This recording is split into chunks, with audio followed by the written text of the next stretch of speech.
Blog Talk Radio. Paranormal Review Radio.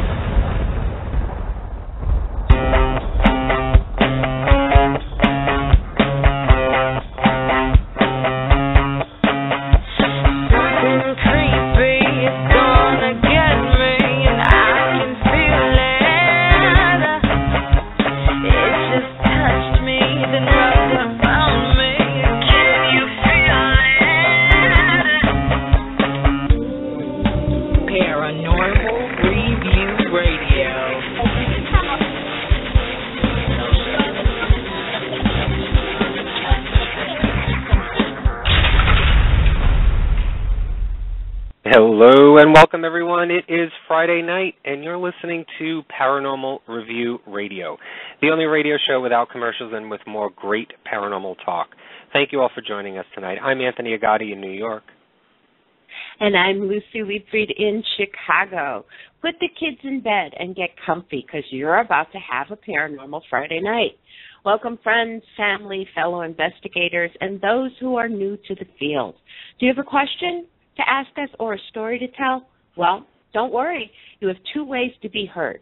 Call into the show and be on the air live by dialing 661-244-9831. Press the number 1 to get your call in queue, or you can type your questions in the chat room. Anthony and I will refer to them during the show. Now, if you're listening on the archives or on YouTube, well, then make sure you get here on Friday nights live. When you're not listening to us, you can check us out on our Facebook page and YouTube channel for some cool articles, videos, show highlights, and promotions. And if that's not enough, you can always drop us a line at paranormal.review@aol.com. It's time for Paranormal Review Radio. Okay, here's some statistics that you may not be aware of. Get ready for some quick math. In the United States, approximately 774 near-death experiences happen every single day. 54% have had positive and loving experiences. 37% have had mixed experiences, both good and bad. And approximately 9% have had negative or frightening experiences. I think my math was right on that. All these statistics were taken from the International Association of Near-Death Studies. Additionally, many of these experiences commonly have characteristics of being in a loving and peaceful realm with spirit interaction and religious figures present. But only the Western culture has the majority of those quote-unquote tunnel experiences. Regardless of the math and the commonalities, near-death experiences are happening at an extraordinary level, and the messages that are received from the spirit world should not be forgotten. Our guest tonight has had a profound experience of near-death that we felt must be shared with our listeners, and hopefully his visions and words just may be able to change your life for the better. David Armstrong survived a near-death experience. During the experience, he found an understanding of his mission and his role on Earth. A healer, musician, and a businessman, David has maintained a clear and open communication with his own spirit guides and has mastered the art of healing and intuitive reading. David has also written a wonderful book titled Messages from the Spirit World.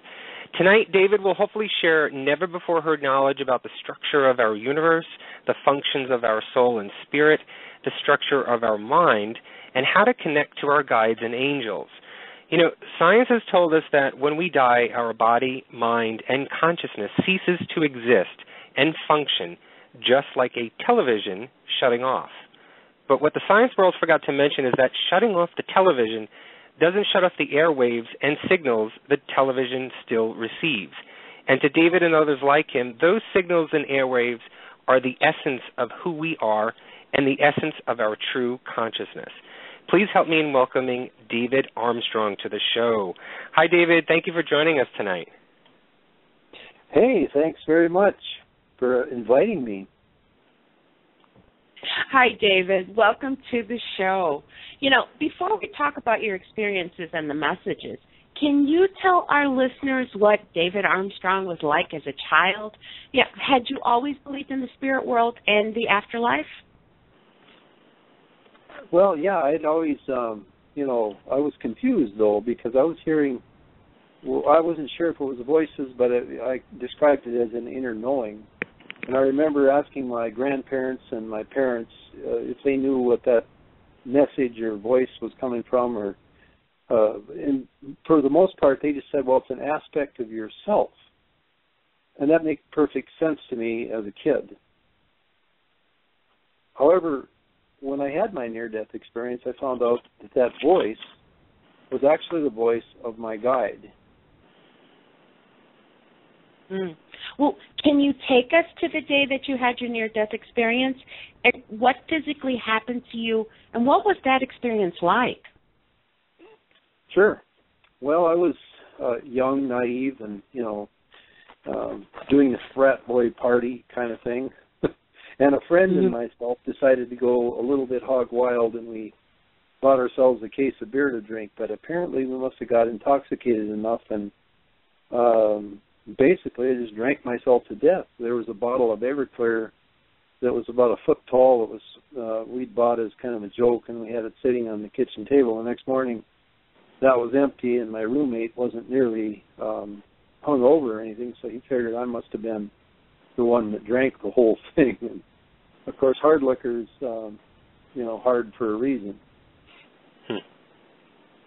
Well, do you feel that you were meant to go through this near-death experience for a higher purpose and meaning for your life? Well, it's a hard lesson to go through, and I don't think I would have had to, but being I did have the experience, I did learn a lot from that. The first thing I wanted to do was argue with my spirit guides that I didn't want to return to Earth. It didn't seem like a very place in some ways, and it just felt so beautiful. And I can understand why religions refer to heaven, because the place that I went felt like heaven to me, and I didn't want to go back. But when my guide said, well, you haven't begun your mission. Of course, I was only 17 at the time. Didn't have a whole lot of knowledge under my belt about what the world was about. And I was shocked to learn that a lot of the things that we've been taught by religions and things were misunderstandings about how the universe is. Well, we're going to get into a lot of that, because I think that's the most fascinating part of your story, about all of the wisdom and the knowledge that you've learned. But I'm curious to know, just because I'm curious of the aspect of near-death experience, and I've never had this happen to me before. And, just from a sort of humanistic point of view, and just in my own reality, the first thing that I would think of when the experience happens is, am I dreaming? Is this really real? Had that ever gone through your mind, either during the process or maybe afterwards, that the initial thought was, no, this is not real. Maybe I was just dreaming of it. Well, that's the first thought I had, but I was going to school in a small 2-year college, and I was telling my favorite teacher about this experience I had, and I started talking about the dream, and she said, well, what were you doing? And I said, well, I had just had a heck of a party with a friend, and and from what she had experienced about what I was talking about, she said, I think you had a near-death experience. And I have a friend who's in the college, and she's doing a thesis on this particular subject, and she's a near-death experience researcher. She gave me a name and number, and she says you should go and talk to her. So I did have a couple sessions with a lady, and so the book Message in the Spirit World talk about that, and it also, we'll be talking about it a little bit more in my upcoming book. It's called The True Universe. So, I had the first book, I didn't want to elaborate too much on that because I was covering a variety of topics, but when I come out with the next book, it'll have a little bit more about what was discussed in my near-death experience. Oh, great. And that's coming out this year or very soon? I think that should be probably ready by around the 1st of next year. Okay. It's in draft form right now, but I got to go through the editing phase on that one. Well, my next question, it may be a sort of frank question or a bold question, but I'm sure everyone's thinking about it. I mean, after going through this near-death experience, can you say in your own words at this point what the meaning of life is to you? Well, yeah, the meaning of life, I guess, is to be of love, but, that sounds like an old adage, and, there's got to be more than that, and I found out that we have a lot of different purposes, and the book discovers, we come here to experience, we come here to create, we come here to be of service to others, and we come here to learn, grow, and develop. But, what I was surprised is that there's all these dimensions that we live in. There's like 12 dimensions that we live in, but there's 13 total, and that all these dimensions form this perfect circle, and that we all choose to live in any of the 12 dimensions. And my book talks about what they are like, and every dimension is so completely different from one another. And, of course, where we go after we die is where our soul is. So at first that was the biggest shock to me, is that I didn't know there was a huge difference between the spirit and the soul, and it's immense, because the spirit is what comes into our body, but that's spark of our soul. So it's really minute compared to how immense the soul is. And the soul lies in another dimension where it can't get hurt, and I think that's probably a great design by the universal creator to put it there. I don't think anything's safe on the earth. So certainly wouldn't be a very good dimension to store souls at, would it? So when I found out we had a spirit and soul, then I realized that, the terms aren't synonymous to each other. And so then what is the function of the spirit, and what is the function of the soul? And so I had a lot of questions I needed answered before I came back. So I was actually gone for quite a long period. In Earth time, my friend said I was all cold, and he was afraid to even, call the police, because he was afraid that, we had a big party and there'd be contributory negligence, and he might be responsible for the death of a friend. And right. I suppose all things must have been running through his mind, but I got this holy cleansing of some sort where, I was told I needed to return to my physical body. And when I did, I woke up in this huge pool of just liquid, and it was all over the bed, and it couldn't have possibly come from my own body, from just sweat, because there was a lot more water there than I'm even comprised of, which I thought was unusual. It was a strange feeling. But I walked out of my bedroom into the other room where my roommate was, and he just about, fainted, because he said, "Dude, I thought you were dead." And I said, "Oh, man, how long was I out?" And he said, and he told me what time it was or whatever. And he said, "You were cold as ice when I went in there." And I said, "Well, I don't know what happened. What did we do?" And he said, "Well, we had a heck of a party. Are you feeling okay?" I said, "I've never felt better." That was one of the strangest things, to wake up after a huge party like that and not be hung over. Right. So, I guess it is possible. All things are possible in the universe, of course. And what I found out, one of the biggest, strangest discoveries is, how we always say, well, there's an exception to every rule. Well, I found out more so that the exception is the rule in the universe. So anything you can even imagine, anything you can conjure up in your mind is possible. Had you learned all the knowledge that you comprise of at this moment in time? Had you learned all of that through this near-death experiences, or is it continuous through conversation and communication with your spirit guides? Both. I had a huge awakening, of course, during the near-death experience. But in time, I had some things explained to me that I wasn't really was still pretty fuzzy on. However, when I had the interview with the psychologist, we covered a lot of groundwork, and she said she'd never run into anyone that had such a firm understanding of the universe and the experience itself. But I explained to her that, I even argued that I didn't want to return unless I could have full memory of my experience and, bring that back to humanity someday. And they said they didn't think there was anything really wrong with that idea because I was coming here to do some of those same things anyway. But actually, when I come back into my body, I was embarrassed to talk about it, and I mentioned it to so few people because I was afraid of being ridiculed. And back in those days, if you had different religious beliefs than what you grew up, you sort of were ostracized by other people. And I just, I was told by my spirit guide that I would be going back down, going to college, I would find a mate, I would have children, then start a business.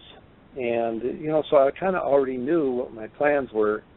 And they said that I wouldn't really start too much into my spiritual work until I was a little older. But, of course, I've always done healing since I was about 10 years old. But I didn't really get into, speaking in front of audiences or coming out with a book or mentioning my experiences, all the paranormal things that have happened to me throughout my lifetime to anyone, because I was afraid that these experiences would end up being the downfall, of me mentally, physically, or something, and I just wasn't ready to face up to the crucifixion of the religious community. Right.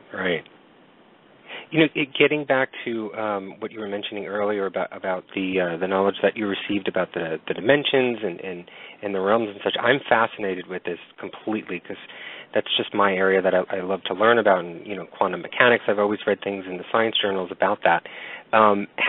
Had any of the communications that you've received regarding the dimensions and the realms that I guess we're expected to travel to, or we have traveled to already, are there any particular significances in either of them that we should sort of be aware of or conscious of that we may not be? Well, I think the most interesting facet is mathematically how everything fits together is really interesting.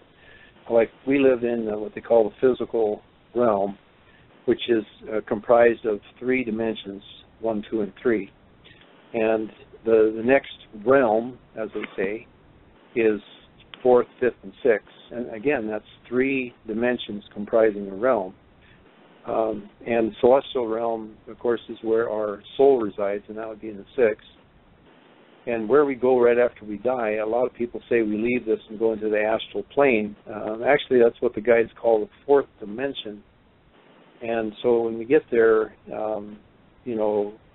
it's all these, there's no planets or anything, it's all these disembodied beings, light forms, ghouls, goblins. I think that it's the closest realm to us. And of course, occasionally some of those beings bleed into it. And so for paranormal radio, I would think that what we're experiencing for the most part is the 4th dimension or aspect of that. I was also thought it was very interesting as to how people are able to see ghosts when I can't myself. But what happens is people get to where they call it walking the line, where you're able to peer into the 4th dimension. And why you have this ability, I don't know, it's just an ability. Some people have it and some don't. For the most part, I think most people aren't able to see ghosts or disembodied beings, and it's probably for good reason, because when I went to the 4th dimension, it didn't seem like a very hospitable place, and I didn't want to stay there. And so the first thing that I saw was my angel, and my angel and my guide were saying, come this way, and that's what encouraged me to go to the light tunnel. And so I went to this big white light, and it felt like I was being shot up into this tunnel at an alarming speed. I couldn't tell you how long, because it was just almost like a psychedelic experience, although I've never done drugs in my entire life, so I don't know what a psychedelic experience would be like, but that would certainly be very similar. And once I, got to this beautiful place, what they told me, it was I had gone through the shortcut from the fourth dimension to the sixth dimension through the light tunnel. Now, to me, one of the most interesting dimensions, of course, is the next realm, is the angelic realm, which is comprised of the seventh, eighth, and ninth dimensions. Again, a number of three. So everything seems to be, again, very mathematical, all laid out. The angelic realm has this really neat laid out hierarchy, and I'm coming out with a book with a lady who I'd met on a Mediterranean cruise by the name of Lisa Olshafer. And this book is going to launch ahead of October, the way it looks like. And what we've done is co-authored this book because she had just come from the angelic realm. I ran into her on this cruise ship. We did a reading, as I normally do for people, and they ask me, are your guides able to talk to my guides? And, of course, the answer is yes. And so it's way different than psychic readers or tarot card readers or anything like that, because we're actually tapping information from your own spirit that you may be veiled from. A friend of mine one time, in one of her books, she had a saying, and I really like it. Even through all this, through all the spiritual experiences and revelations still to this day, even though my channels are open, I can get lost in the illusion of this planet. And that was a quote from a friend of mine, a spiritual writer, healer from Palm Springs named Mary Electra. But it's so true that we get so veiled sometimes that when we get down to earth, we don't even know who we are anymore. We don't know what our purpose is, and we can't remember a thing about why we're here. So we have to rely on all the teachers that are before us, such as our parents and the schools and the system as it's laid out. If we were to remember all the things about all the realms, I think it would be interesting, but maybe it wouldn't lead us to some of the growth in human development that we're having right now. Right. Well, David, you just briefly mentioned, your guides and angels. I mean, is there a difference, and what exactly is it? I mean, do we all have angels and guides in our lives? Well, yes, and, one of the interesting things that I found out is the guides and angels function completely differently. For one, they're in completely different realms. One's in the angelic realm, the other's in the celestial realm. The people, familiar spirits and whatnot may choose to become a guide for you, and the main guide that works with you for your entire lifetime is what they often refer to as a father guide. Now, I don't want to be prejudiced, male or female or anything like that. It's just the terminology that the spirit world uses. The father guide, it sounds like a boring job, but it really isn't, because time here on Earth is almost a blink when it comes to another realm. It's really irrelevant. And so it's not like these beings are sitting over there and you're bored and your life's going along, you're not doing anything. But what guides will do is try to be that inner knowing or voice within you that tries to encourage you and keep you on your spiritual path. But what angels more so do, they perform a lot of functions, but they're there to be, the messengers of the creators and the helpers of the creators. But they are silent, whereas guides are noisy. And so that's an easy distinction. And oftentimes when people say, well, I'm hearing from my angel, and then they're knowing that what they're probably doing is getting the message sent through their guides. And the angels themselves, don't really appear in a physical form for us to view or see, although there are some people that say they have seen them from time to time. I ran into one researcher that said he'd been looking for his whole entire life for proof of angels, and he had found none. no physical evidence and no corroborating evidence. But he did say that once he found some people that said, well, my friend and I both saw this angel at the same time, but when they took the lie detector test, of course, they failed. So, again, my guides have always told me that angels aren't really here to be seen or present, although there are people that are very psychic that have sometimes have had angel visions. And I don't think it's because they're doing drugs. I think it's because they were just really tapped in at the time. My ex-mother-in-law was telling me a story that an angel had come and sat on the foot of the bed. It was a beautiful story. And she said that Uncle Charles had just passed away. And so she knew about it ahead of time before they discovered the body. And they hadn't discovered the body for at least 2 or 3 hours after the time that she noted was on the clock. So, you know, and I've heard a lot of stories of angelic intervention. You know, you've heard the story in 911. We've heard people that have been saved from motorcycle accidents that should have been splattered all over the highway, and yet they didn't even have a scratch afterwards. So angels work in mysterious ways, but they're kind of intervening behind the scenes and orchestrating things. And oftentimes angels will be there to help connect us with, with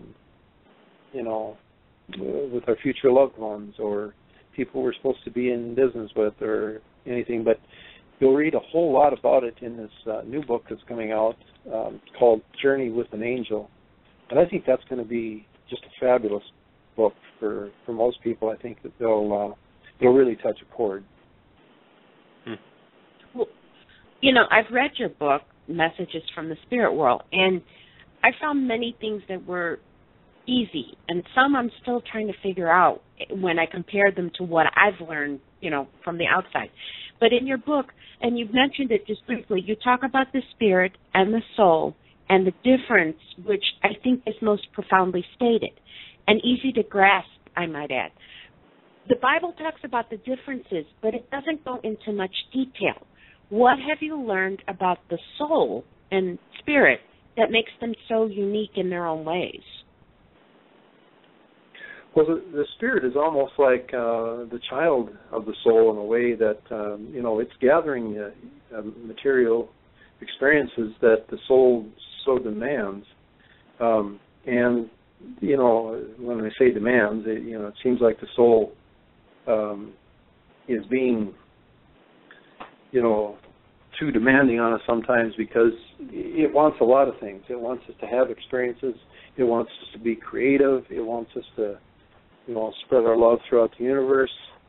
And some people get the message really well, and it appears, that others don't so well, because right now on the planet, I was just told that there's over 40 wars, maybe not all large wars, going on right at this time. So we aren't all getting the message that we're here to be of service and love and help and assist and evolve.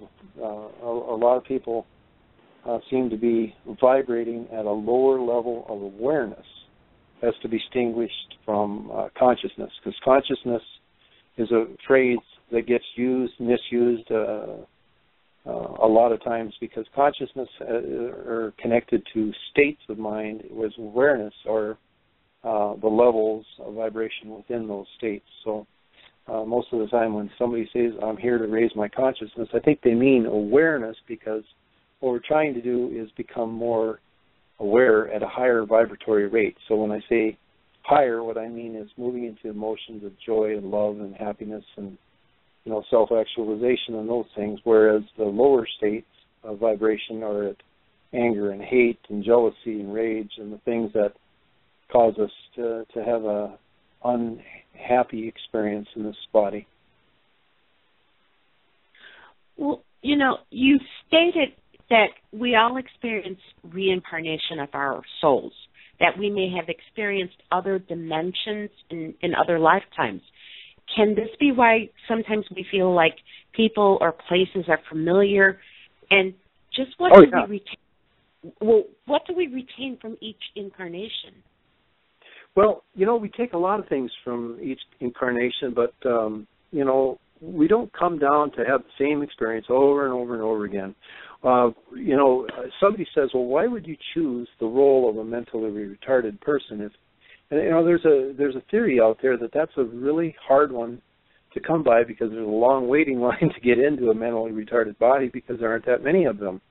And, I find that interesting. And one day I was asking my guides, is this really true? Do we ask for different diseases or to be mentally retarded? And they said it's absolutely true. There's people waiting for that particular experience. But I guess mentally retarded people have a much better perspective than we do, and they're in more bliss than we can ever imagine. And so, I guess it's something that a lot of people desire to have. Now, I had never really thought that it was a smart idea to come down here to experience cancer or some of the horrible diseases. And I certainly, don't want to see anyone die from any of those things just to have the experience. But you sometimes wonder because, some people can do so well on treatments, cancer treatments, and other people, no matter how hard they try, they don't seem to get anywhere. So what I asked the guides were, is there such a thing as soul contracts? And they said, yes, there is.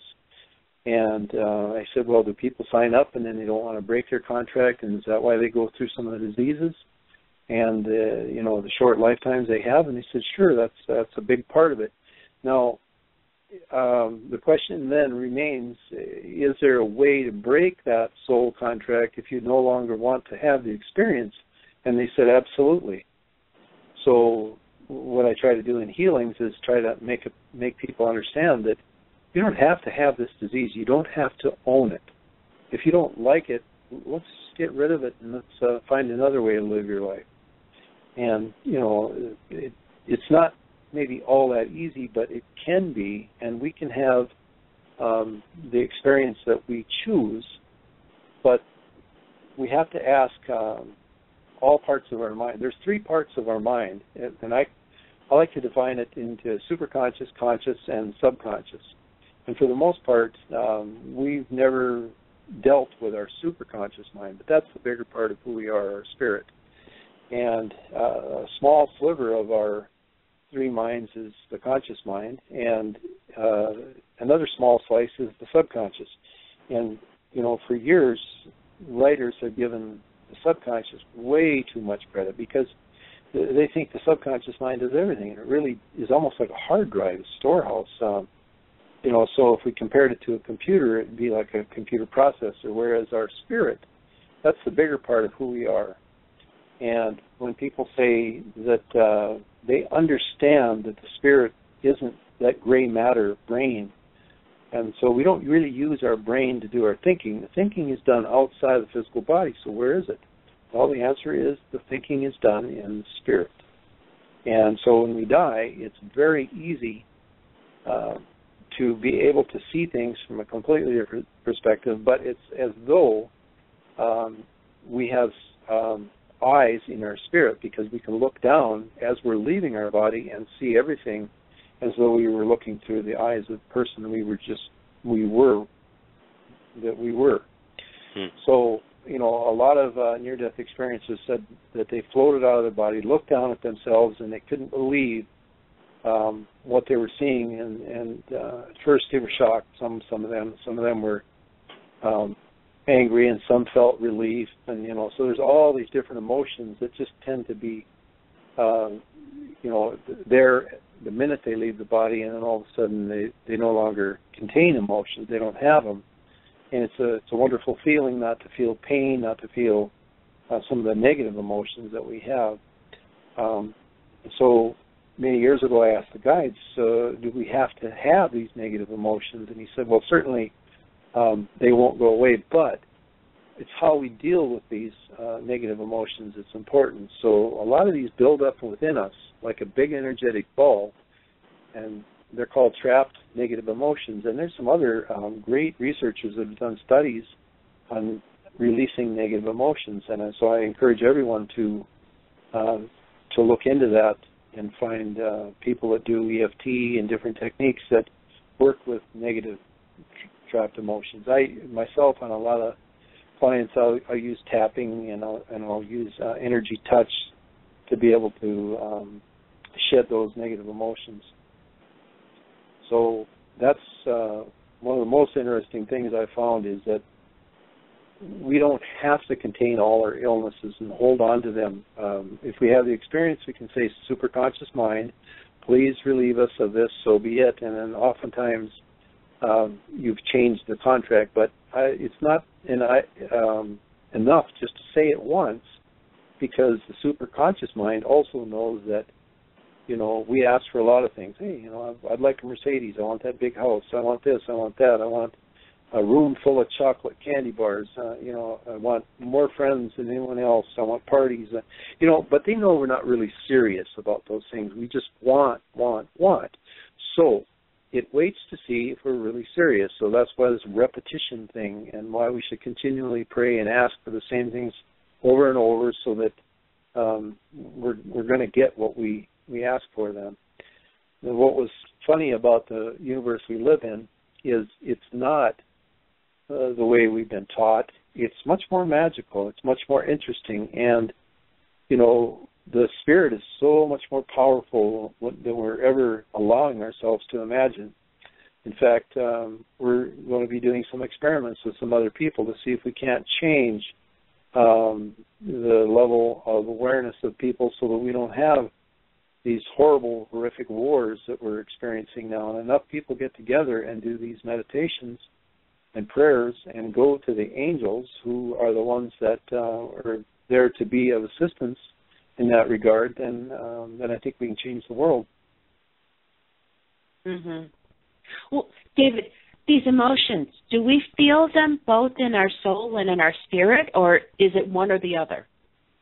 Well, we feel it in our spirit, of course, but once our spirit leaves the physical body, we don't hang on to them for very long. I know I had some emotions when I was in the physical realm, but they didn't, or in the fourth dimension, but they didn't last very long. And when I got back to my soul, as to where I was headed, then it seemed like you didn't need them, you didn't have them. There was no use for any of that, and everybody that you meet was in the same sort of bliss state. And nobody had a physical body, but if you saw something of an energy that you thought was a friend, you could frame a face onto that in a moment, and they would look like the person that you once knew, maybe your father or mother, but they would look youthful and healthy. And when you meet other ancestors and whatnot, you don't see them in their misery state just before they died or passed on. They always looked fabulous, and I don't know, I think that's part of how powerful the three minds in our spirit is. So the soul, though, records all of the experiences that the spirit has, and it never forgets any of the emotions or anything. It's there. You can tap into it if you want. But at times, I thought, well, I guess that's one reason we're veiled is I got a chance to do what they call a life review when I had my near-death experience before I came back down. And I was able to view some of the lives I had, and it was almost as if you were living them at that moment, and you were feeling the emotions that the person that you lived was feeling, and you were feeling, love and joy and anger and hate and all those things again.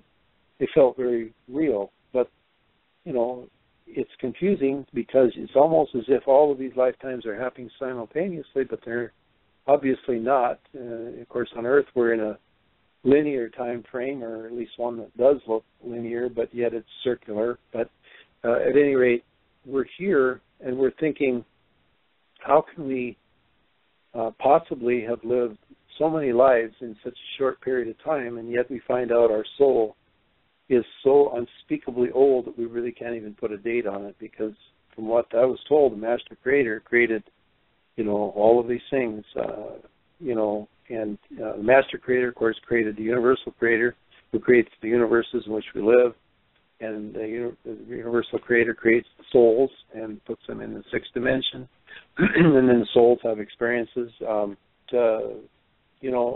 used to believe that there's so many people on this planet. I can't imagine, there being other planets with this many people. But can you imagine an infinite number of planets with infinite number of people? It's just unfathomable. So you have this realization, and you have the ability to sort of understand it when you pass into the sixth dimension. But it seems like the minute you come back to our third dimensional world, you kind of lost the ability to comprehend a lot of this stuff. It's the vague notions are still there, but the comprehension drops off dramatically. There seems to be a running theme in our chat room in regards to questions or thoughts that people are wanting to ask you. Has any of the communications or experiences changed the way that you fundamentally think about religion and God? Well, I always say that religion looks like it's way over here on the left, and science looks like it's way over on the right. And what I think is spirituality is a connection point right between the middle where it brings science and religion together. In both of the experiences are right. Neither is wrong. But science has a lot to prove and has a lot of room to grow. And religion, if they aren't so narrow-minded, can learn a lot from science. And spirituality, I think, is that glue that connects the two together. It makes and brings sense to all of it. And so I see my role as being sort of a teacher of both. And I don't really poo-poo religions for having their beliefs, but I know that too rigid of thinking can lead to unfulfillment in your life, and maybe you won't have the experiences you were meant to have because you're being so controlled by the thought processes of people from the 1600s or the 1700s. And I see a lot of that going on today, where it's you can't possibly marry into this religion or you're going to go straight to hell, which I find very amusing. But yet there's so much prevalent belief out there in our religions that your religion is no good, but ours is perfect. So we all can't be right, and we all can't be wrong. Well, do you believe in a one sort of master creator? Yes. I didn't get to see anything like that, but from what my guides are telling me, it would be hard for me to comprehend again how that or immense that is, because when you think of it, our soul, again, is just a spark of the universal creator, and the universal creator is just a spark of the master creator. And so outside of all those 12 dimensions or 13 dimensions that I talk about in my book, lies an entity that we can't possibly comprehend called the master creator, and some people just refer to God or many different names for what God might be. But I think most religions have hit on the fact that there is something that has created all of this. There has to be. And, I accept the teachings of my guides because they've never lied to me about anything else, that there is such a thing. And I also accept that it would be difficult for me to understand or even communicate with that. It would be worse than a human trying to have a conversation with an ant. It just doesn't seem possible, So, of course, all of these things I talked about are analogies and models of how things work. And if you have a contradicting view of life, it doesn't mean you're wrong either, because your view may be coming at it with different words, and your words may have a little slightly different meaning than my words, and it doesn't mean you're wrong. It doesn't mean I'm right. But mostly what I was here to do with this book was share my experiences, and some people are telling me that you shed some light on the subject and make it clear some of the concepts that used to be confusing. And if I've accomplished that with the book, then I think I've brought a lot of enlightenment to people. Absolutely, yeah. You had talked about this a little bit earlier about how prevalent there are these wars and this hatred and this negativity that seems to just have a blanket over this planet right now, with everything that's been going on. And worldwide, there seems to be a culmination of all of this negative in this world coming together for to sort of dominate and control. I don't know. To me, there seems to have been some sort of shift that may have happened. I don't know if it's universal or energetic, some time ago. And we're living in a day of, obviously, of great heartache right now. I mean, what are we missing? What should we be doing? And I know you had talked about collectively gathering everybody's energy together and creating this sort of, I guess, awakening to shift the energies. But is there anything individually that, for even the people that are listening right now, that individually what they can do to bring about more of a positive field or a positive power to their own lives, or even to sort of incorporate into the energies of the universe? Well, yeah, don't think that any one of you aren't powerful on your own, because we all are. We all have, we're all cut from the same cloth as the Creator. It's just a spark, of the Creator, of course, but we still have immeasurable ability to bring change about, not just in our own lives, but in the lives of others, by putting out positive prayers out there in the world. And of course, I believe in the power of prayer, and I believe that when people get together, somebody's sick, and they're all praying, that it's more powerful in numbers, but one person can make a huge difference in the life of another if they understand that they have this ability. So it's not like you have to have a group to join together to be effective, but I think kind of what meditation and with the idea of the internet, we can get on the telephone on these community calls. We can get on conferencing and that kind of thing, and I think it brings us together so that we all understand, that the people of the world aren't at war with each other. I know, like in Romania, those people don't hate the Russians at all. In fact, they're great, loving friends, but it's factions of the government that have gone down in to create the chaos. And but the people themselves need to unite, and the more we do this through the internet, the television, radios, and the more chance we are to bring about positive change in the world.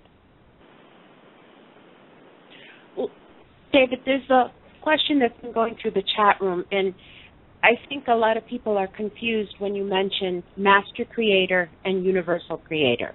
Okay, did your guys give you a difference of who and what they are? Sure. What they said is the Master Creator is in, I didn't mention, I guess, the macroscopic realm, which is the 10th, 11th, and 12th dimensions, and that's where the Universal Creators work in that realm. And the Master Creator put those Universal Creators out there to create the universes. And from what they tell me, there are 7 super universes, in our galaxies. And I don't know how they came to that number, but that's what they're telling me. And so each universe has a sort of a head figure or whatever that is responsible for their own particular universe. And of course, they create beings to help them and assist in making, planets, the solar systems, and also creating life on those planets. But the one who started it all, Source, Prime Source, the I Am, or whatever you want to call it, what my guides refer to it as is the Master Creator. And it's their definition, and they've always stuck with that. Now, I've used a number of terms for that throughout my lifetime, but Master Creator seems to be, acceptable to me. But it's not saying I don't believe in God, because I think it's just a term that they use that defines that energy as something greater than the other beings that are created under him. Okay. I don't know if that makes sense, answered the question the way you wanted. But. It is a lot. I mean, this is really a lot to take in. But one thing I did notice that you mentioned that in the book, your experience showed you the path that you were on was not the right path. Now, had your spirit guides been working with you prior to your near-death experience, and how can we tell when our spirit guides are speaking or working with us? I knew what I was getting into as a kid. I knew some of these things were, of no value to me, as a human being, but yet I partook in things that probably weren't healthy for you, like drinking. And, my diet consisted of a box of potato chips, occasional pickle, and beer. And I think when we're too immature to go off to college, and we all mature at a different level or whatever, that sometimes we fall into addictions and bad habits and all that kind of thing. But I think if you've been to hell and back, you're able to help others understand what it's like, because you yourself have experienced what it's like to have gone down deep into the muck and the mire and found out, I didn't like that there, and so, I have to bring a better, more positive message to the world, and I can do that having once been there. Well, there is one thing that I do have to ask you. You met Jesus. What was he like? Well, he was just an amazing being, but, I understood that at the time when I met him, that, my expectations of him were maybe a little different, because I'd been schooled in the Lutheran religion, and of course I felt that that religion taught that he was the Son of God, and what he was teaching me is that,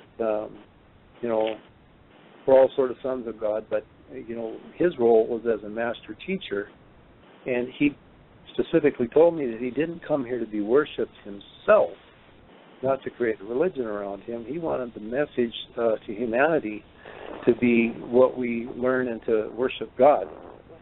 And to use the term, whatever they used in the time, it wasn't the word God we use now in English, but he was trying to say, that give reverence to him, to God and to the Father or whatever, but not expecting that we would create a religion around this and give reverence to a being who lived on the earth.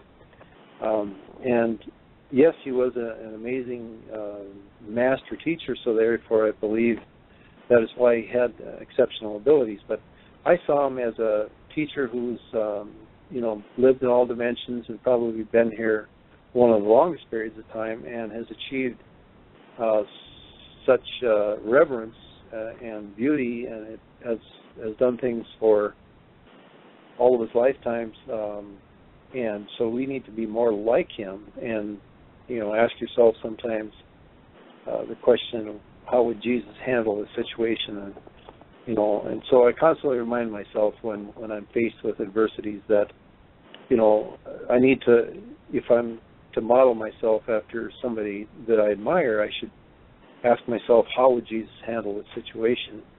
And so most of the time, you wouldn't respond in anger or anything, but try to be understanding of a person's differences from you and from their beliefs and the angers and things that they send your way. Well, David, I have to apologize for all these questions going all over the place. It's just there's so many interesting topics to your story and things that are in your book and all the stuff that you have written. One of the things that I read was actually on the Facebook page on your Messages from the Spirit World Facebook page, and you'd written an article and wrote about discordant programs, and I believe there were negative energies that attached themselves to us. Is this different than what people call demonic or even evil possession? Well, yeah, discordant programs are just things that we've created, like belief systems, like I'm stupid, I'm dumb, I'm not tall enough, I'm too heavy. All these are just discordant programs that really keep us from our true essence of the being that we came here to be. Whereas negative attachments, poltergeists or things that attach to us are fourth dimensional things that can come down here as well. They're not discordant programs, however. What they are just beings that don't belong hooked to your energy unless you really like them there. Those are demonic possessions, and throughout history, we hear writings of all sorts of people that have been possessed by demons and how it has messed up their lives. And those people no doubt have a lot of negative discordant programs to boot along with these beings, or they wouldn't have probably dropped themselves to the level where they could be attached to. Well, David, like Anthony said, you share so many amazing things, from manifesting to communication with others in our lives. Is there a consequence if we don't listen to our spirit guides? Can we make our journey harder than it's supposed to be? Well, we always make things harder than we should. And, I'm married to a woman who constantly seems to make things more difficult than they need to be because she's going through lessons. And so I'm not here to judge her. I just noticed. But so many times people, ignore their spirit guides just as I had done. And to give you a good example of that, one morning I got up and I thought, I'm going to go unload this car off the dolly, and the guide said, don't go anywhere right now. And so, instead I go, but I want to get this done and out of the way. So what do they know? And so I took off in the morning, and as it turns out, the car came rolling off the dolly, and I got crushed between a car and a pickup with my arm, and it smashed it. We never really thought it was able to be reattached or anything, but miracles had happened. And when I came driving home with one arm and the other one dangling, my wife said, "You're not going to lose your arm. It's just a lesson. Don't worry about it." And she took me directly to the hospital. And when I got to the hospital, they looked at my arm and said, "We're going to have to cut this off." And I said, "Well, I'm a musician, and if you've got a black pill to give me, I don't want to be here if I can't have my arm." And the doctor was talking to my wife, and he said there was only one surgeon that could possibly do this type of reattachment surgery in this state. And so we'll try to get a hold of him, but there's no guarantees that that's going to work. And so they call his cell phone, and he said, "Oh, you're in Long Prairie, Minnesota?" He says, "You wouldn't believe this. I'm just pulling into Long Prairie." He was out on a road trip and driving through. And so he was only 5 minutes from the hospital. He stops in. He performed an 8-hour surgery of connecting all the neurons and the nerves and the blood vessels and all this. So I don't understand how he could have possibly done it. And some of the surgeons said that they witnessed a miracle that day. They had never seen such complicated, and steady surgery of a man in their entire life. He said it was almost as if he was working, like he was working. He wasn't even there himself, and something was in him doing this. Never got tired, never stopped, and he just kept mending me back together. Now, it took about 6 months for me to get the use of my arm again, but the only reason I have that left arm is because the angels were there to work a miracle through him. That's an amazing story. That is really, truly amazing. You've talked about many things tonight, and a lot of lessons and the stories that you've shared with us.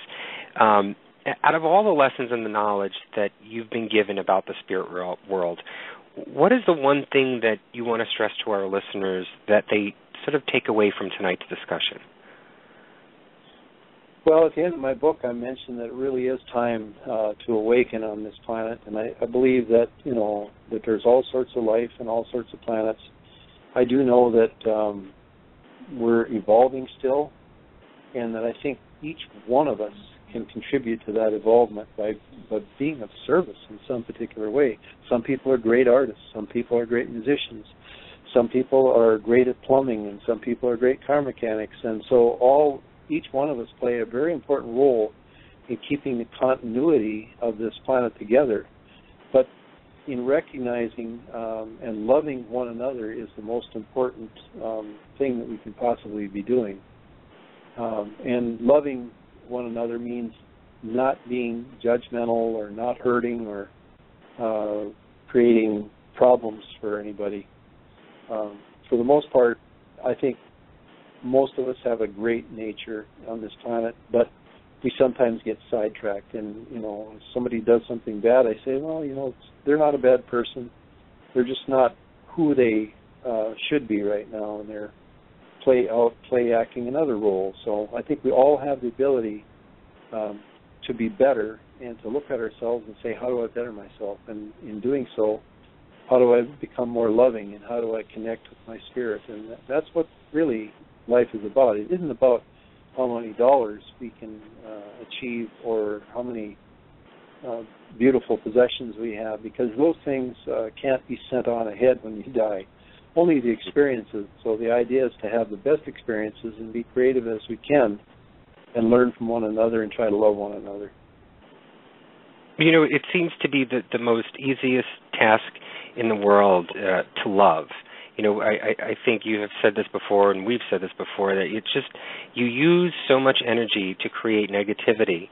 Why would you choose that route? The easiest thing to do and the easiest ability and skill that we have is to love. So why not choose to create something or to be able to use something that's so easily given off instead of using so much energy to create the negativity in the world? Well, I couldn't agree more with that statement. And, my grandfather taught me something. He was a very wise being. And he told me, he says, if you want to have a good life, try to say one good thing to somebody every day, and you'll feel good about yourself. Very true. Well, have you found happiness and peace in your own life?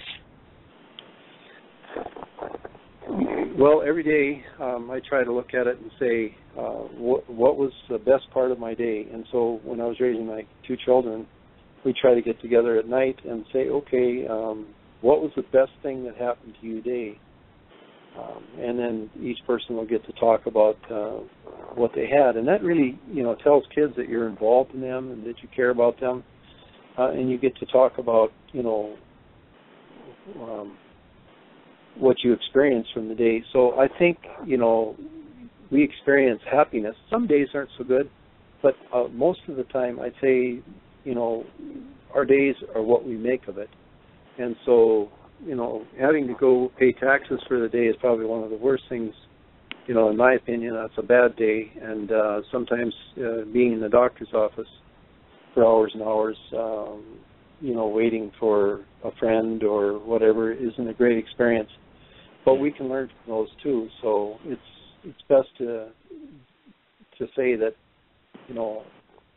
I am of love, I'm happy, I'm wonderful, and just do affirmations, because they are things, what you're doing is you're convincing yourself, your superconscious mind, that you are these things, and that's what you want more of. So we usually get more of what we are thinking about, as Norman Vincent Peale or different researchers have said. You are what you think about. David, this has been an absolutely fascinating discussion. Where can our listeners go to learn more about you, your music, and your book, Messages from the Spirit World? Well, we have a website. It's davidarmstrongonline.com. I know that's kind of a long part to peel off there, but on there you'll find all of those things. A friend of mine is assisting me with my website, Daniel Olin, does a fabulous job. Go to the website, David Armstrong Online, and you'll be amazed at how much is on that website. There's blogs and different things. They're all there for the benefit of people. And so, I put the blogs up occasionally because I want people to get the messages. And I went to a talk one time where I think we had about 50 people at this place, and on a whim, the guide said, give everybody a free copy of the book. It's not about the money. So I passed out, first thing I did is I passed out a free book to everybody. And, you would normally think, well, that's going to cost you a fortune. But again, they said it's not about the money. And I made more friends at that one speech lecture than I have for many years, and we have a lot of interaction with those people and then in the future. And so it's about sharing the love. It's not about how much can we gain or benefit from other society. We're not here to store it up. We're here to share and create. And that website was created with love, and it turned out beautiful. And I encourage everyone to go there and check it out. Yeah, and the music was beautiful. I was listening to it earlier this week. Really, really great work. David, thank you so much. Everyone, you need to go check out his Facebook pages, and David's website, davidarmstrongonline.com, for more information and some really beautiful music. Thank you again, David. Yep, and thanks so much for inviting me. It was nice to meet you guys. Yes, it really was, David. Thank you so much for coming on, and have a great weekend. Good night. Good night. All righty, good night.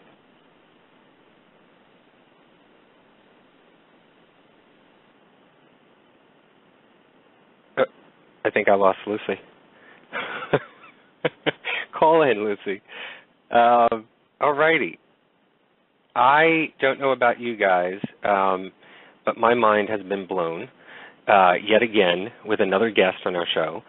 I know Lucy had read some excerpts from the book Messages from the Spirit World, and I had done a lot of research just on, obviously near-death experiences and all of that stuff. That's how I got some of the statistics. But I don't know about you, Lucy, but I'm seeing a lot of correlation in what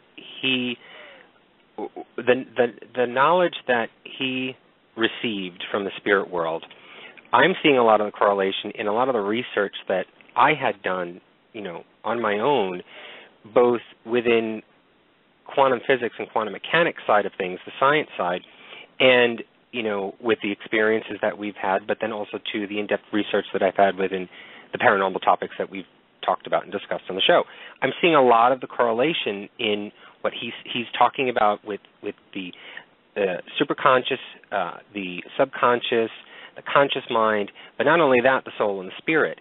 And throwing in the mix of the dimensions. And obviously, if you've read anything about science right now, they are talking about all of these different dimensions. I mean, I think some of them right now are getting up to the 10th dimension. Now, David talked about all the way up to 13. And I did a quick comparison, very quick. So I may not be 100% correct right now in saying this, but many of the descriptions that David was talking about in the dimensions, and we didn't go into depth because obviously he goes into depth in his book, and we really want you guys to check out his book if you want. But a lot of the comparison between what science is saying within quantum mechanics and quantum physics and what David is saying is very similar, and it's eerily similar. Now, he had this information, I don't want to give his age out, but I'm thinking 35, 40 years ago, I think. And a lot of this information really wasn't known to science or wasn't explained truly to science back then. So it's interesting that there's that, I guess, validating point to his story that what he has already known and has known for a long time, science is sort of not proving, sort of proving, but laying out there and trying to test and prove the validity of it, and they've come up with these answers on their own. So I just thought it was pretty amazing that. Well, it is, like I said, it's a lot to take in. And when you start thinking about like all these dimensions and stuff, one thing that I found kind of really interesting was when he was talking about the fourth dimension and how it wasn't pleasant and how some of those things crossed back over. I mean, it makes sense. I mean, I don't understand the whole mechanics of it, but just like you said, all the things that we experience, as far as paranormal investigating and how things are moving back and forth, and it all kind of like ties together. I mean, it is a lot. I mean, it is mind-blowing. I mean, this book, it's really, you kind of have to read it like a couple of times in order to grasp what is going on. I mean, you're the science person. I'm not. I'm just, fluff. But it's like, this is really amazing. And the way he puts it kind of put it into perspective for me. There are a couple of things that popped into my head as David was talking tonight, and I wanted to touch on both of them. And actually, while I don't know if it was when you and David were talking, I actually was going online to try and remember this program. And but I'm going to talk about that second. The first thing that I wanted to bring up was, and I brought it up in the intro to the show, about the whole tunnel thing, the tunnel vision, that when people go through near-death experiences, there's this tunnel, and there's this light at the end of the tunnel. And I was interested and almost surprised to learn that it's only a Western story or a Western experience. The Western culture is pretty much the dominant focus for tunnels in these near-death experiences. Many folks in Europe and anywhere else other than the Western cultures don't experience that. And I attribute a lot of the near-death experiences to, and I've heard many other people talk about this, that a lot of what you see, feel, and hear, even taste and smell, while going through near-death has to do with your environment. It's what you're used to. And so your brain obviously is trying to acclimate to this higher, universal, energetic, whatever you want to call it, experience that your brain at that moment is incorporating it into what you understand. And what you understand is basically, obviously, what you've learned in the culture and the environment that you've lived in. So I get that whole experience. But when he had talked about his experience in going through the tunnel and being shot through, automatically I had this vision. And I know I had been doing some research just earlier this week because there was a story that came out that science is like this close, and nobody can see this, but I'm actually putting my two fingers together, this close to proving time travel. And the whole idea is this wormhole effect, this bending of space and time. And when you see the images that these engineers and scientists have put together, when you bend space and time, it's almost like taking a sheet of paper and not folding it in half, but just bending it in half. And the point on the right side and the left side, you can shoot through very quickly. But it's a matter of going through this hole, this wormhole type of deal. It's almost like a Tron-like feel. You know, the movie The Tron from the 80s? Mm-hmm. It's almost that Tron feeling where it's sort of, this weird extension hole that you're going through to get to the other side for time travel or some sort of traveling through the universe. And so when he was talking about that, the vision came through my mind, and because of the research that I had just been doing on it, I'm thinking, could that be this whole near-death experience and seeing the light at the end of the tunnel and the tunnel itself be this wormhole, that bending of space and time that you are going through other dimensions? Would that suffice as I guess, a relatively low-level explanation to the idea of going through a tunnel while you're dying? Well, it could be. I mean, honestly, I do agree with you. I think the tunnel effect is our minds trying to comprehend what we're going through. And as far as the wormhole effect, I mean, it does make sense. We're leaving one plane, we're moving to another.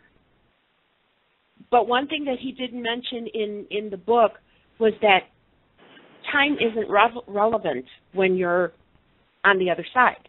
So going through this tunnel... Well, right, and that's what time travel is. It's outside of the existence of time. You are actually stopping time and creating a world or creating a, I don't know, I'm not a scientist, a lack of a better explanation. You're building a road without any dimension, without any source of time, any source of being. It's sort of almost, I don't know, I guess you could say non-existent, but it is existent. And so you are outside of that time world. And so there again is another correlation to the idea of it being that there's no time, obviously, within these dimensions and the universe. Well, he does talk about in the book a little bit about astral travel, and he says that he's only done it once. So what I'm trying to comprehend is astral travel in essence almost the same as the traveling that we do when we actually leave our bodies. I mean, is it? We talked about that. We talked about that before, right? Didn't we talk about that last week or the week before? Yes. Right. Yes. Isn't it like okay? The question that came across my mind was: is astral travel like a little death? Is it the same? I mean, our body isn't dying, but in essence, our soul or our spirit is traveling from one spot to another. Is this the same thing that's happening when we leave when our bodies cease to live? Right, and I said that I don't think that it is dying. I don't think it is the same, because I don't see how we can still have that connection like that to be able to visit with still having a living earthly body here. That's just my comprehension and my interpretation of astral projection. I don't know if it's true or not. It's just I'm not knowledgeable enough yet to make a definitive answer on that. So I can't say I agree with you, or I can't definitively say that you're wrong or you're right. See, I'm kind of leaning more towards the fact, listening to what he said, reading the book, and then with all the research that we've done, I'm kind of leaning towards the fact that, okay, our bodies are simply the casing that holds our spirit, our essence, whatever it is, and yet our souls, our spirits do have the ability to move back and forth. We can go through these dimensions. Well, I mean, a lot of people have said that this is temporary. Where we are right now is just temporary. Some people have even called it, it's the classroom for where you learn things and move on and grow. And David had talked about that tonight. It's the lessons that we learn during the incarnation, the different incarnations, or the many incarnations that we have over the course of our existence, our soul or spirit existence. That this is just a classroom, that we're just learning things. So it could very well be that, and obviously your soul or your spirit, I'm still confused on how that whole action plays out. But and that's something that I'll continue to keep learning about. But it's because the soul and spirit are outside of space and time. There are no consequences for it. There are no diseases for it. There are no. It is living, but it is not living. It's kind of weird to sort of explain. So it is forever existing, but it has never existed. If that ever makes sense to anybody, because it doesn't make sense to me. But I kind of believe that aspect, and that's sort of where I'm at right now in the understanding of it. Obviously, there's more to learn, but I get what he's saying. I understand what his messages are and what his spirit guides are telling. I think it's just, and as he said it before, we come back down to this body in this earth, and not that we forget the things that we've been taught by our spirit guides, but we don't know how to comprehend it. We don't know how to understand it. And I think it's because while we're here in this reality right now, we're not meant to. We can't, because we have this capsule that is I guess hindering us in some ways of truly knowing what our superconscious knows, or our soul and spirit know. You see, that's the part that I know we didn't get into, but that's the part that really intrigued me was, the three parts of the mind, the conscious, the subconscious, and the superconscious. Can we overcome the conscious to access the superconscious to really learn what we're supposed to learn? One part is literally holding back the other because of our experiences of what we know, what we put in front of ourselves. That superconscious is the part that really, really intrigues me. Is this the awareness that everyone talks about? Is this the opening up? Is this the consciousness that we're expanding? And how do we get past the roadblocks that we put in front of ourselves? We just have to be more aware of what we're doing. It's the only logical way to do it is to be more aware, and everybody talks about being, having this awareness. We just have to be more aware of what we're doing to ourselves, to other people. I said it before. It's so easy to just love and be good. And I don't want it to sound like a sort of kumbaya moment here, because I'm certainly no angel, but it is easy, and if you realize it and say it to yourself a lot more, I think a lot of the peacefulness and all of that stress that people have and the negativity and the childlike behavior sometimes just goes away, and what you're left with is this easiness and this more self-awareness of who you are in this world and who you can be. And, I truly believe that if you start to feel that way, a lot of the goals that you've wanted to accomplish or a lot of the negativity that seems to be attracting you are not there anymore, or there's less of it there. And so, as David said, we are what we think. So if we are what we think, then we should be thinking positively. And in doing so, you are then attracting. It's changing the energies. It's changing the aura. It's changing all of that. We've all heard that. This is nothing really new. But it's funny to hear it and then to look on the news and see what the hell is going on. Why? Mm-hmm. Why? His message. What I like about it is if you take out everything else, and, not to go to the religious side of it, but I couldn't help but think if you took away all the trappings of every church and every religion and all we're going to get onto this? Okay. No, it's just basically Go ahead. The message that he has is love. It is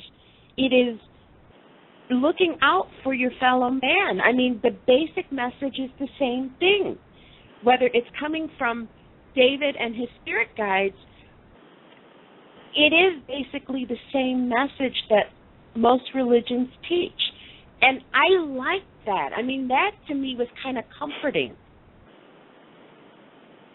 Now, as far as the dimensions, to me that was like a little bit on the science fiction side, which I can comprehend it to a point, but this is a side of it that I truly don't understand, and it's something that I do want to learn more about.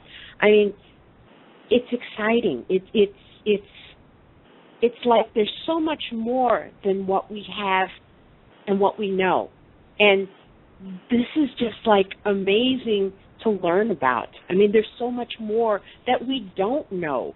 No matter how much we think we know, no matter how much we learn, there's always so much more to learn. There's always so much more out there.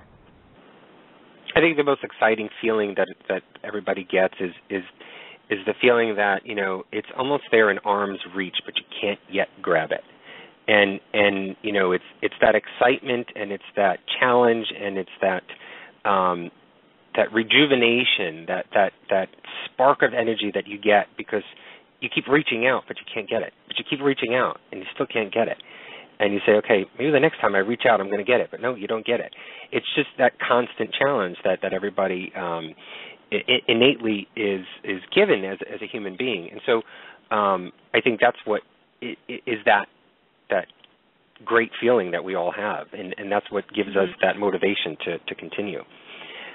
But I also wanted to, as David was talking tonight, and if everybody remembers when he was talking about this whole,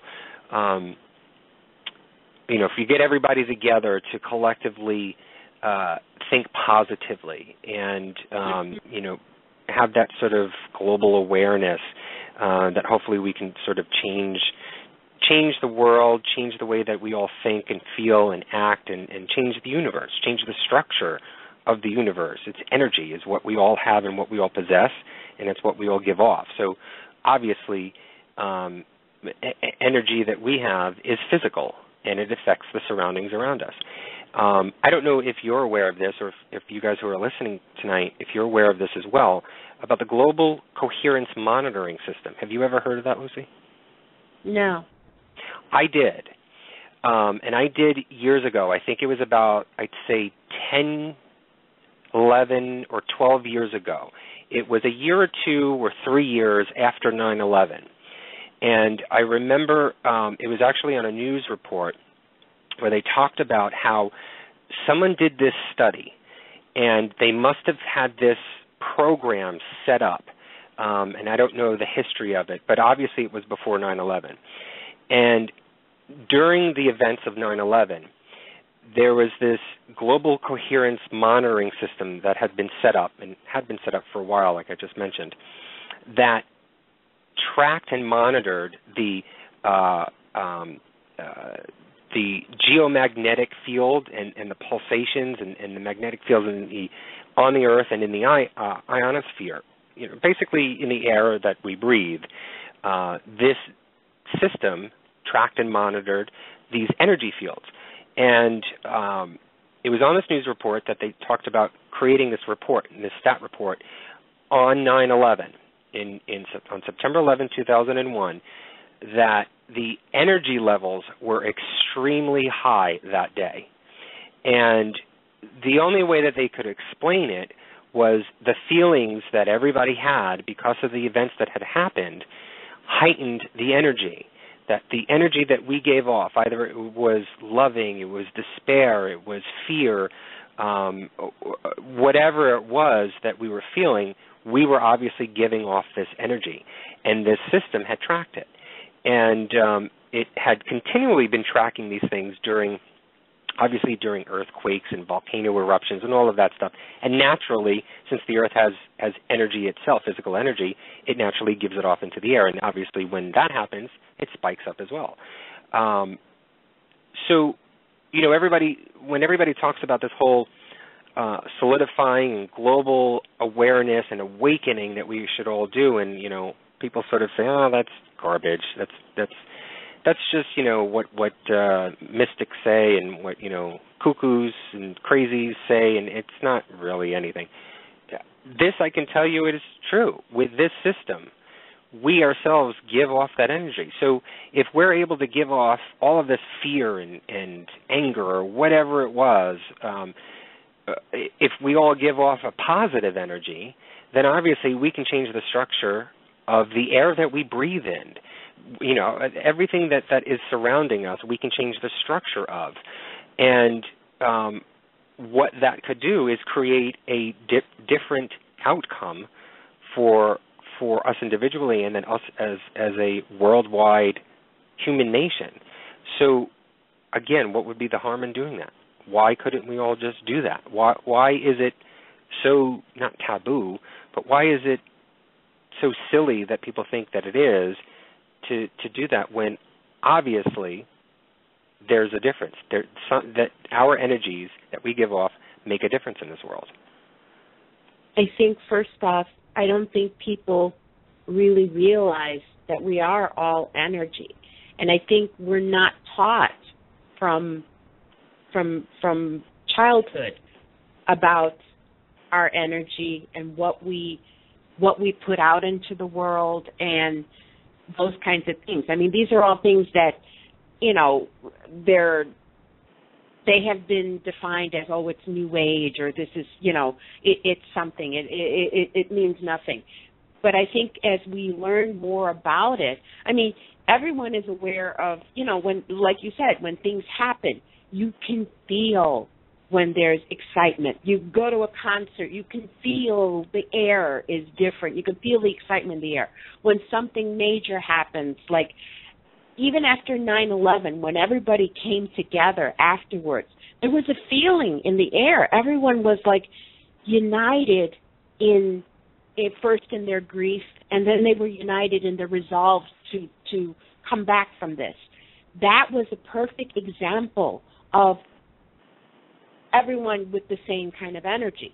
It's just that we haven't learned to focus it on love and peace and being good to each other. I don't think we've learned that lesson yet.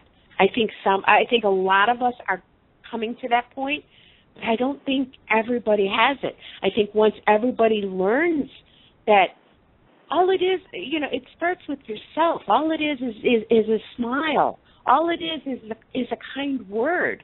It's not looking at the things that you've learned, this is bad and this way of doing something is wrong. It's looking at each other and realizing we're basically the same thing. We all come from the same place, and we're probably all going to go to the same place. We're going to go to a different dimension. I think once we get the idea that love and kindness is what we're about, I think then we can really change the energy that's around us. I agree. And, what fascinates me is the whole science part of this whole thing, that, energy can change the way that you feel. Everybody talks about, and I saw this actually on Facebook not too long ago, where, and I think it started after the Malaysia airplane crash, and then when Russia invaded Ukraine, right in that cusp time period, which was not too long ago, people started to feel an impending doom. Everybody started to feel, oh my God, I feel that there's something going to happen, there's something big and whatever, and look what happened after that. I mean, the terrorist group ISIS came, uprooted out of the ground, out of nowhere. Not out of nowhere, but I mean, they became much more prominent. And so, and obviously, the Palestinians and Israel and that whole Gaza fight and whatever, all of that negativity that has been going on now is creating people more on an edge. It's depressing, number one, but also, too, it's creating negative feelings. So now all of that energy is being manifested into you. I don't know if it's the soul or spirit or not, but it is being manifested in you. And I'm sure people right now who are listening are probably angry. They probably are, they have low tolerance for things. They are, quickly get angered, maybe more stressful, depressed, whatever it is. There's that feeling, and here you are now giving off more of that negative energy. As I said before, how easy it is to just love and how easy it is to just love. I may retract that a little bit now because it is difficult to then break through that negativity that you have and emit the love that you have within yourself. And I think it does take a little bit more energy to break those bars away and be in that peaceful realm. But it is much, much easier to do that than to continually live in that grief and in that negativity and to constantly keep spreading it over and over and over again. If you guys are interested, the website is called glcoherence.org. And it's a great website. It's got commentaries and even live data. It actually shows you live data of the energy around the world. It's a really interesting website to go to. They even, I think, have a personal tracker for your energy, and I think you fill out some form and I think constantly sort of update it to give the data, the information that you have, and it tracks how you are and how you flow. And you can see how it is. It's almost like, how much money do you spend? You don't really know about it until you start looking at your bank account and seeing, okay, I took a deposit there, and then I took out money out of the ATM there and spent that there or whatever. You don't really see it until you see it in black and white. So it's interesting, this website, to actually go to and see just what the worldwide global tracking is, but also to your tracking. And I think it may help you in a way to see how you are, what you're emitting, and how you're living your own life. People complain all the time and say, why does this always happen to me? Why is it that, I get this idiot of a boyfriend or this jerk of a girlfriend or whatever it is, and why is this job just such a pain in my blank? People are feeling that way, but you, as David said, you are what you think. It is what you are creating yourself. You are creating your reality yourself. And so in order to change that, you can't just say, okay, I'm just going to get another job. No, you have to change yourself first and change the way that you mentally are subconsciously or consciously are emitting whatever it is that you are emitting, changing it to a more positive nature instead of feeding into that negativity and continuing that cycle that you've created. I agree with you 100%. But today I just happened to watch a documentary on ISIS. And one thing that while David was talking and we're talking about, like this energy that we emit, I'm convinced that there are forces on this earth that are purposely putting all the negativity in there and are working on it. They're it was a documentary of how they're recruiting in different countries, and they work on people's negative feelings, and they bolster that. So, like you said, how easy it is to just love one another. I think maybe in order to fight the negativity, it is a job to be positive. It is hard sometimes to let that love out because you're being bombarded so much with so much negativity. Right, and that's what I said. It may not be. I want to retract what I had said before. I mean, in certain circumstances, it is a little bit. It takes a little bit more energy to create the love, but it all depends upon what state of mind you're in and how heavy you are in that state of mind. I think that's more like it. But one of the things that I don't know if I ever mentioned this to you. This is sort of sidetracking just a little bit, but because you brought up ISIS. Two things. I had read years and years and years ago. I'm talking, 30 years ago, 34 years ago. I don't even know how old I was. The Inquirer. Now, I know everybody's laughing right now, but I remember reading this article in the Inquirer that there was a psychic that they had interviewed, and I know it was a female, and she had given the predictions for the future. And I remember this one line that this psychic had said in this article, and it said that somebody will be born of the Middle Eastern earth, not physically being born, but will rise up, a dark man will rise up out of the Middle Eastern earth and will create the biggest war the world has ever seen. And that's, for some reason, that's always stuck in my head, always, throughout all of these years, and I have no idea why. And so, when Saddam Hussein came about in the news, I thought, is this the person? Is this who this dark, nature is? Even before that, it was, Libya. Was it Muammar Gaddafi? Was it that person? And for some reason now, it's more prevalent in my mind, and I'm thinking, is this ISIS group, this dark Middle Eastern dark man that has risen up out of the earth and will create this war? And I don't know. I'm kind of leaning towards that. And for some reason though, it's always been stuck in my head. Now, in addition to that, I'm a part of a group for work, for my day job, I'm a part of an organization called ISIS, ISES. And I have always hated these initials. I don't know why. I've just always hated why they called it this. And I know why they called it. It stands for International Society for Event Specialists. I know what it stands for. But for some reason, I have always hated the name ISIS. I get emails all the time from them about updates, about things, and forums and panel discussions that they want me to go on or whatever.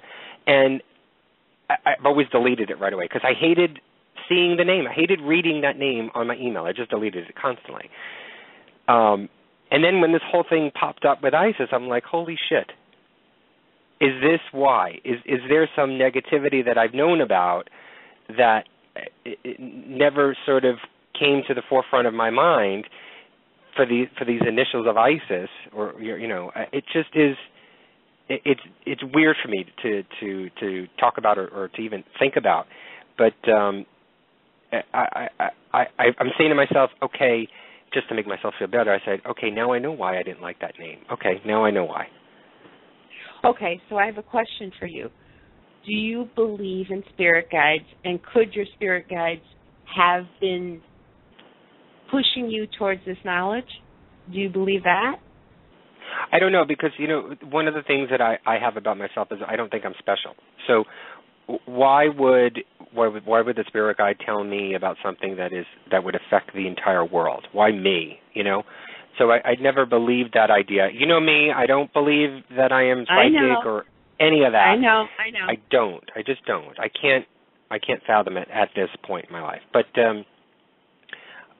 it just makes me think, what could that be? It's just so weird that I've always had that negative attachment to those initials, and here we are in a time where those initials are creating such havoc in the world right now and such negativity. And so I'm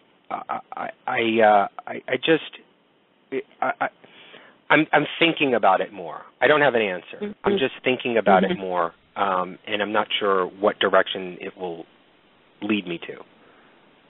Well, I mean, this is your experience, but who's to say? I mean, we don't know. Out of the billions and billions of people on the earth, we don't know who else is having the same thoughts. I mean, I'm sure you're not the only person that has this negative connotation when you heard ISIS. I mean, we don't know until we start communicating with each other. How do we know? Well, you know, my thought has always been also, too, I've always had this thought that I'm the only one in the universe. I'm the only one in reality right now. You all are a figment of my imagination, and I have created you all. I'm just letting you all into my warped sense of reality right now. And we thank you for it, okay? Yeah. But, see, this goes back to the global consciousness and the global awareness. I really do think that we're all, you know, we've talked about it before, that little web that ties everything together. And I think this is all part of it. I think thought patterns can be shared. I think emotions can be shared. I think that this is way bigger than any one of us. And it is truly amazing. Now, whether we use it towards good, whether we use it towards bad, that's the individual choice. I mean, you decide for yourself which way you want to go. Do I want to, you know, there's a post that people put, you know, do I use my superpowers today for good or for bad? And I think it's true. You literally get up first thing in the morning, and your first thoughts, is it going to be a good day? Is it going to be a bad day? I think you can determine that right off the bat. I think it all depends upon whether or not you've had your cup of coffee. Who's to say that coffee's not evil? No, it's not evil. It's a life source. What did you think of? I thought, David, and the reason why I brought David to you, because you're the one that usually books a lot of the guests for us and finds that research. But one of the reasons why I had brought David Armstrong to you, to say, see if we can get him onto the show, was his story of near-death and the experiences and the knowledge that he received is a lot different than a lot of the other near-death experience stories that we've read or the people that we've talked to on the show. It didn't have that religious connotation to it. Yes, it did, but it wasn't solely on I went to hell or I went to heaven and came back and now I'm a pastor or I'm a priest or whatever. He had a different message, not so much different, but it was more of a comprehensible message that he had, I think, that I think feels a little bit more truer to me in the sense that I obviously don't know if he actually died or not. There was no medical history to substantiate whether or not he actually died. His heart stopped, his brain was clinically dead, whatever it is. There was none of that because he was, drunk in his home, and whatever happened after that happened. But I just think that the messages that he had and the knowledge that he is saying that he received from his spirit guides, I think it just lends it to be more validating because it seems a lot more truer. There doesn't seem to be I guess a religious mission to it all. It has a more human mission. It has a more, to me, it has a more loving mission for us all and a message for us all. And it's, even though it may be complicated in some way, I think it's very simplistic. I think it is very easy to understand if we sink back into how we were as a child and get rid of the walls that we may have put up or the preconceived notions that we may have or are carrying around with us, and go back to that time period, we probably will understand it a whole hell of a lot more than we do at this point in our lives. Well, his experience to me was different than, the other experiences we've talked about because it opened up so many more doors for me. It just wasn't, I left my body, I saw my body, and I went here. It really did. It opened up so many more questions. And again, every time we address one thing, there's a million more questions. That's what was so amazing to me about this whole story.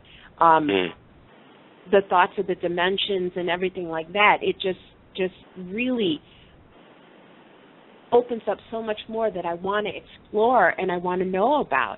And yes, the underlying theme still is so very simple. It's love. And I've said this before. Love is the whole basis of everything. It is, to me, it is like the most powerful force that there is. Sure, hate and negativity, those things are very strong. But when it boils down to it, the basic love that we have in our hearts, in our souls, in our beings, I think that's stronger than anything. But I think, like you said, we have, as we get older, when we're a child, everything is simple. There's love. You have your parents. There's love. But as we get older, then all of these other things start coming into play, and we start building these walls. And his message is just basically simple. It boils down to love, and it's a lot of the things that we've forgotten, and I think we need to bring back to the forefront. We need to push aside all of the other walls and things and stuff that stops us from being who we're supposed to be. It's so weird. We say this all the time, that it's so timely how we do our shows, and we don't do it purposefully. It's so weird and odd. It could be, hey, maybe it's our spirit guides telling us what type of shows we need to be having, and they're just coming to us. But I think this show tonight was, such a right time with what's going on in the world and all of the horrible instances. And I work in New York. There's naturally that, stressful energy in the air all the time. But I think now more so than ever, I think depression and anger and negativity that we all feel, and you know, not just in New York, it's all over the place, and everywhere that you guys are listening right now, I'm sure you're going through the same thing and at the same level. It is maybe manifesting in different ways for different people, but I think it's so cool. It's kind of corny to say that, but I think it's so cool to be able to have had this show on the record for so many weeks now to do it, and it's just so timely that it comes out during the time that, you know, we're all going through what we're going through, and I think it's a lesson that is needed and a message that should be sent to everybody, whether you receive it or not. I think subconsciously your mind is taking it in, and maybe it's doing some work that it may manifest itself later on with, and may not do it miraculously tonight. Well, everything happens for a reason. There's a reason why our shows fall into place. But I will tell you one thing. Beginning of the night, I felt like crap. I really did. I mean, you know, I've got a cold. You know, I feel fine now. I mean, I still have my cold, but my whole attitude is so completely different than the beginning of the evening. That's the energy. That's the energy that you've created doing this show.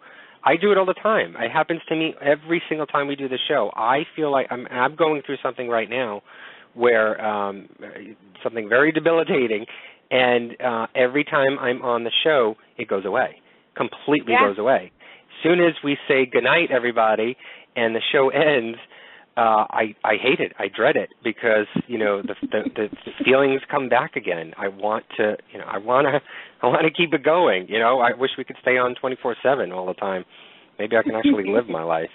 But I think tonight's show was really great, and I think David's messages were awesome and outstanding and thought-provoking. You know, if you guys are interested, his book is called Messages from the Spirit World.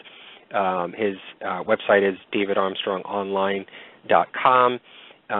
It's a really positive, energetic feeling that you get. So if you are feeling down, you can be assured that his words, and even on his website, his Facebook page, Messages from the Spirit World, he has some articles on there, and I think he has the 11 steps to, I think it's 11. I can't remember the number. It's 8 or 11, something like that. 11 steps to being happy, or 11 steps to happiness, and he goes through all of it.